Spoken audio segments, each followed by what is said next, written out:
செல்வங்களே, உங்கள் அனைவருக்கும் என் இனிய வணக்கங்கள். தமிழ்நாட்டில் முன்னாள் முதலமைச்சர் காமராஜர், பெருந்தலைவர்,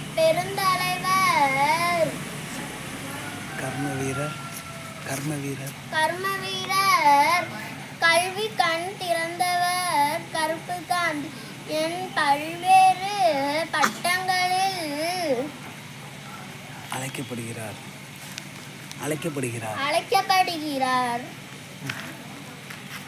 அவர் ஜூலை 15, 1903 ஆண்டு விருதுநகரில் பிறந்தார். அவரது முழு பெயர் குமாரசாமி. நன்றி, வணக்கம்.